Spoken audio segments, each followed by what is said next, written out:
Welcome to r/IDontWorkHereLady, where we share stories about folks that are mistaken for employees by irate customers. And the first story is, Karen pulls a reversal. Happened earlier today. Couldn't think of a better sub to put this on, so feel free to let me know if it's too horribly misplaced. She was at the Walmart in our town, doing some shopping.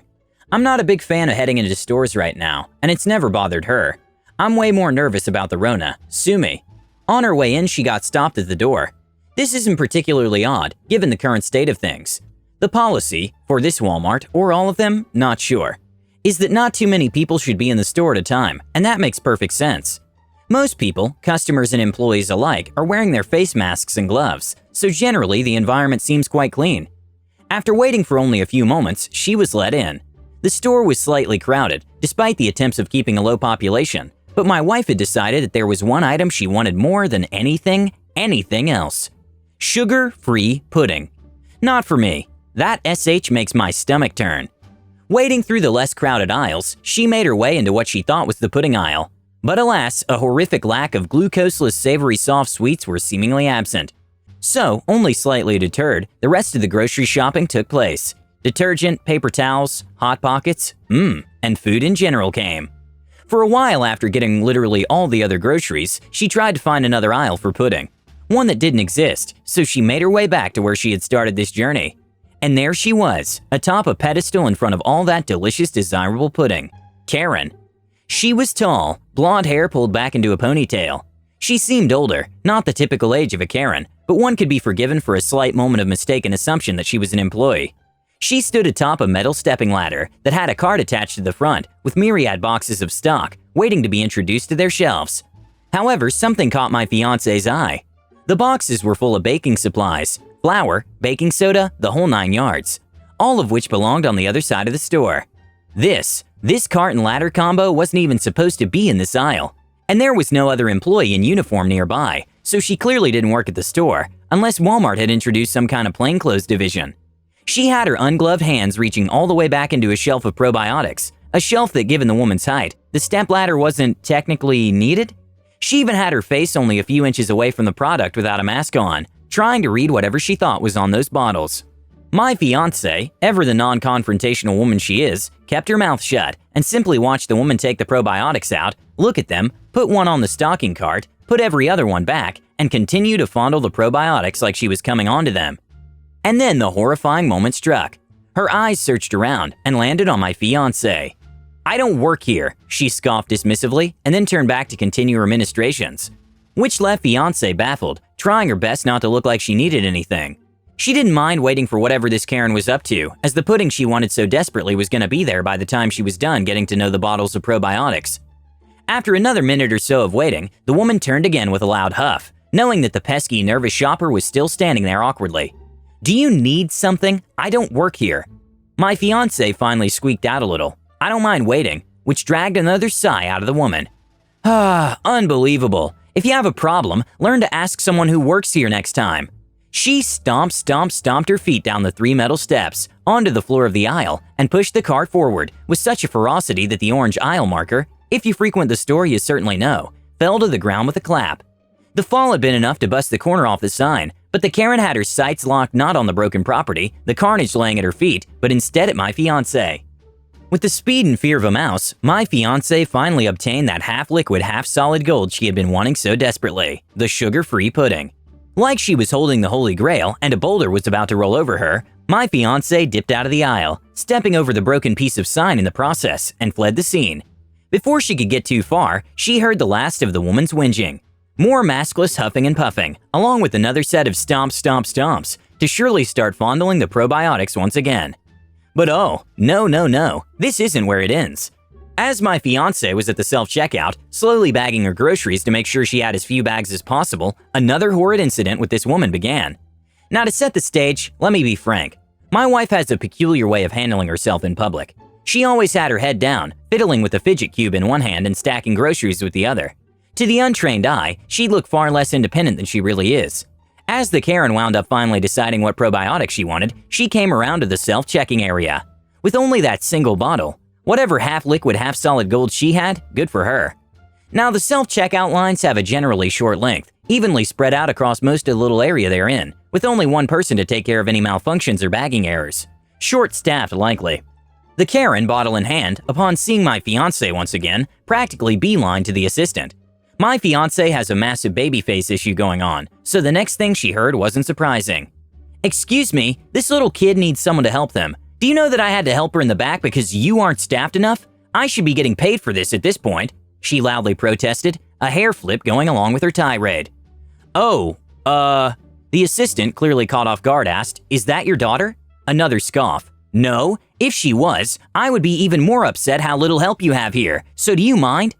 Before the assistant could come and help my socially inept fiancé, she managed to let out a, sorry, I don't need any help, before practically breaking the joystick off her cube in a mortified moment of fidgeting. "Are you sure?" the Karen roared out, less like a lion and more like a boar. "Because you sure took plenty of time just standing there and waiting for me to help you. Do I look like an employee here, She gestured to the floral short-sleeve shirt she was wearing. At this point, the self-checkout assistant seemed to somewhat understand what was going on and tried to redirect the wild animal's rage. "Ma'am, if you'd like, I can talk to my supervisor about getting you some coupons for your help." Tactful. Upon hearing that she'd finally be paid for all the work she did, she let out one final relaxing sigh. Yes, that'd be wonderful. She folded her arms, bottle of probiotics sloshing again in her hands. "Gosh, I'm so sorry. All this virus stuff just has me so worried right now." She emphasized this with a sniffle, rubbing her nose against the side of her hand.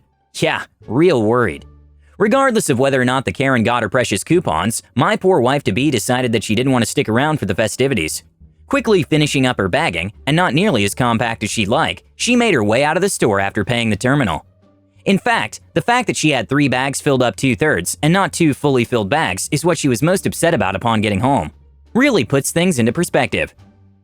The second story is a pre-Karen meme Karen in the wild. Hey, first time posting. My apologies now for any lingo that isn't right. Background: I'm from the UK, and this happened to me about 10 years ago.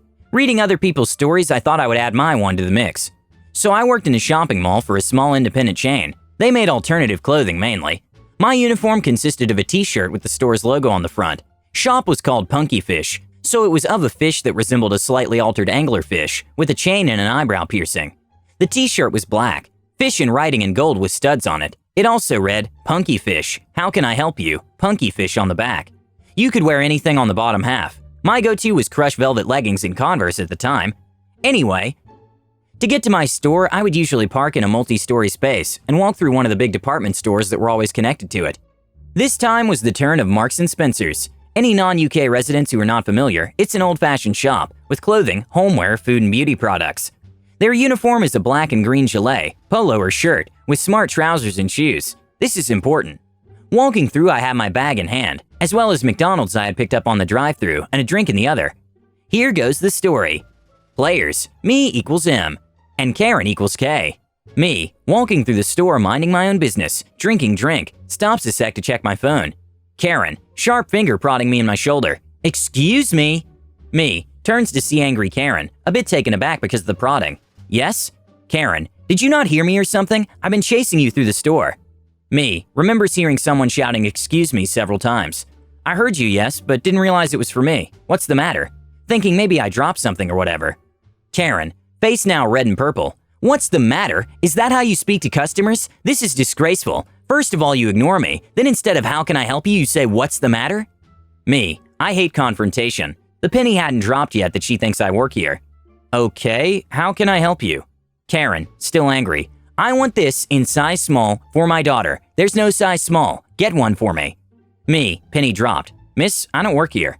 Karen, this was obviously the wrong answer. "You're wearing a t-shirt that says 'how can I help you?'" Me, "Yes, it also says Punky Fish. It also has it on the front. I do not work here." Karen, apparently I pressed some sort of murder button talking back the same way she had to me. "This is ridiculous. I'm a paying customer. I don't care what your t-shirt says. I need a size small for my daughter." At this time, enough commotion had gone on that a member of staff came over, in full uniform. Member of staff, "What's going on here?" Karen, "This girl will not assist me. I want to speak with whoever's in charge. This is ridiculous. Rudeness and bad customer service." Staff, looks at me, looks at my uniform. "Miss, she doesn't work here." Me, starting to wonder why I'm still standing here, looks at the staff and smiles. "I'm gonna get to work now. Can I leave her with you?" sarcastic grin. Staff nods. Karen, you can't go anywhere until we speak to the manager. Me, okay, well my shop's out the side door by the restaurant and up towards Starbucks. My manager isn't in today, but I'll let the assistant manager know you'll be by to complain about clothes we don't stock, and my attitude. It was at this time I left the poor staff with Karen and made my way to my actual place of work. I didn't look back, but I could still hear her shouting about behavior, rude staff, incompetence, shouldn't be wearing tops that say you can help. Sorry, staff, that I left you with her. I explained the story to my assistant manager. We laughed and she said, well, if she turns up, I'll be sure to let her know I let you have a verbal warning not to be rude to customers in Marks & Spencer's. The next story is, Karen, do you need a friend? This is what I get for going to the store instead of ordering groceries to be delivered. So with the corona stuff going on, I've been dutifully staying in my apartment, like a decent human being, and limiting any time I spend outside. Unfortunately, this has been heck on my partner's mental health, and the depression is real. So I decided screw it. We're both food boys and he likes cookies. There's a Giant the next block over. So I get dressed, put on my sweet Disney mask, go on Etsy, the designs are wonderful, and head out to get my partner some cookies. Now for reference, my style is hobo chic. So sweats, sneakers, graphic tee, and a hoodie. Keep that in mind. I go into Giant and head for the cookie aisle. I'm considering if I want to do Oreos or if I want to be fancy and get Pepperidge Farm. These are the important questions of life. When an older woman who's very short asks if I can grab something for her off the top shelf. Of course I say yes, because she was nice enough to ask. I'm a simple guy. I hand her the item and go back to my contemplation. As I decide to get them both, I hear the I've worked retail and I've worked food service, so I know the sound of a wild Karen when I hear one. Me, what's up? Karen, what's up? Is that how you treat? I have zero in the way of spoons and even less patience. Me, ma'am, I'm gonna need you to look at me and try that line of thinking again. Karen, who the F? Me, hey, let me tell you what we're not gonna do. I need you to woo and chill. I know you know better. Karen still looks mad but doesn't say anything. Me, now I can help you find an employee if you want, but what you will not do is yell at me. I'm only here to get cookies. I point at my stomach. I'm a thick boy. Me, not that I need them. Karen cracks a small smile. Gotcha. Me, but at this point I'm committed to this. I didn't choose thick life, it chose me. Karen starts to crack and laughs a little before all of a sudden starting to tear up. I'm 6 foot 300 pounds and black. A crying Karen is a bit detrimental to my continued freedom.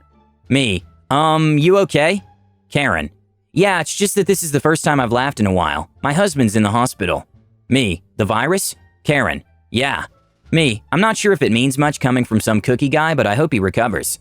Karen smiled and walked away. While she didn't apologize for popping off, I'm glad it didn't escalate further. Her husband's condition doesn't excuse what I'm sure would have been an awful tirade, but it does serve as a reminder that crap is bad for everyone. And the last story is, how much do you make a week? This is a story that my dad witnessed 30 or 40 years ago. He worked at a grocery store, and the owner was a real POS. Would yell at staff on the store floor, or if he didn't like a display, he would destroy it by throwing the boxes of cereal on the floor and make them stack them the way he wanted. One day a young man came in that worked at a hardware store a few buildings down. They wore aprons like the store staff, but a totally different color and style. It was the guy's break, and he was slowly just looking for something for lunch. The store owner sees this and gets madder and madder as this guy is just lazily walking around. Finally, he can have no more of this and runs up to the guy. How much do you make a week? He responds $25. The owner opens his wallet, hands him a $50 bill and says, never come back, you're fired, and storms off. Guy is like, I don't work here, but the owner has already stormed off. Thank you for watching. Have a good day.